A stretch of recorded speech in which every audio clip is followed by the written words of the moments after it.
Hai, selamat datang di video tanpa intro. Kali ini kita akan membahas sebuah alur cerita film yang berjudul The Shadow Age yang diperankan oleh Jackie Chan. Film dibuka dengan suasana Makau di malam hari, kota yang penuh lampu, kasino megah, dan aktivitas tanpa henti. Namun, di balik gemerlap itu terjadi aksi pencurian yang begitu rapi. Para pencuri masuk ke sebuah kasino besar, mengambil barang berharga, lalu menghilang tanpa meninggalkan jejak. Polisi terkejut karena seluruh kamera keamanan tiba-tiba buta selama 4 menit. Cukup lama untuk melakukan aksi, tapi terlalu singkat untuk dilacak.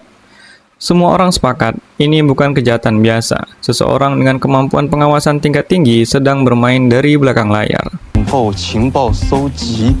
Polisi Makau akhirnya memutuskan memanggil satu orang yang bernama Wong Tak Chong yang diperankan oleh Jackie Chan. Ia berperan sebagai mantan ahli surveillance legendaris yang kini sudah pensiun. Wong hidup sederhana. Ia menghabiskan hari-harinya sebagai dog walker dan menjaga jarak dari masa lalunya. Ia tidak ingin terlibat lagi dalam dunia pengejaran dan penuh kecurigaan. Namun, ketika polisi menunjukkan rekaman dan pola kejahatan itu, Wong perlahan menyadari sesuatu yang membuatnya terpukul. Teknik pengaburan kamera, pola keluar masuk area, bahkan cara para pencuri bergerak, semuanya identik dengan metode yang dulu ia ajarkan. Seseorang sedang menggunakan ilmunya, tapi untuk kejahatan. Terpaksa, Wong pun setuju untuk kembali, bukan karena permintaan polisi, tapi karena rasa tanggung jawab pribadi. Kemudian, Wong dipasangkan dengan seorang polisi muda bernama Kyu Guo, tapi karena namanya susah, kita ganti aja jadi Yanti. Yanti adalah kebalikan dari Wong, cepat mengambil keputusan, impulsif, percaya pada insting, dan sering melanggar prosedur. Dari awal saja mereka sudah bentrok. Wong terlalu teliti, sedangkan Yanti terlalu terburu-buru. Namun, mereka dipaksa bekerja sama menyusuri jaringan CCTV kota, pergerakan lalu lintas, dan jalur pelarian.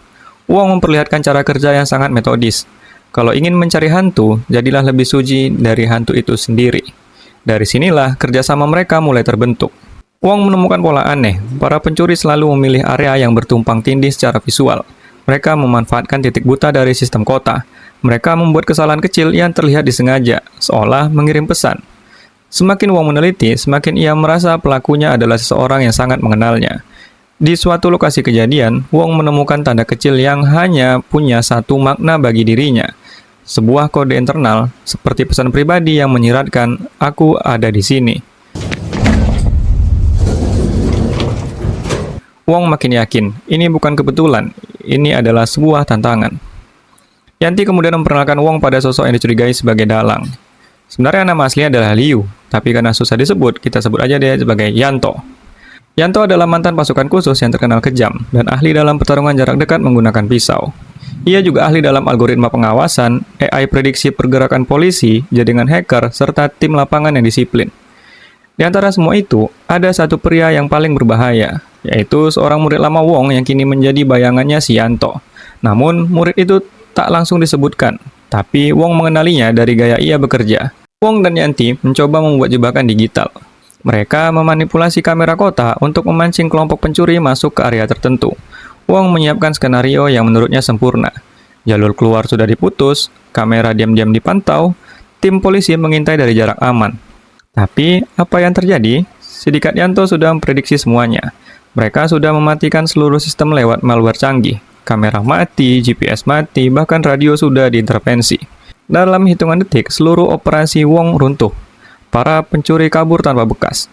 Setelah kegagalan itu, Wong mengambil langkah berani. Ia meninggalkan semua metode modern dan kembali ke cara lama. Catatan yang manual, peta menggunakan kertas, pengamatan langsung, dan trik pengawasan analog yang mustahil dibobol oleh hacker. Aksi final terjadi di sebuah pinggiran kota. Wong dan Yanti menyusup ke area tersebut tanpa bantuan teknologi digital. Sementara itu, Yanto yang berhasil kabur saat operasi sebelumnya didatangi oleh Yanti.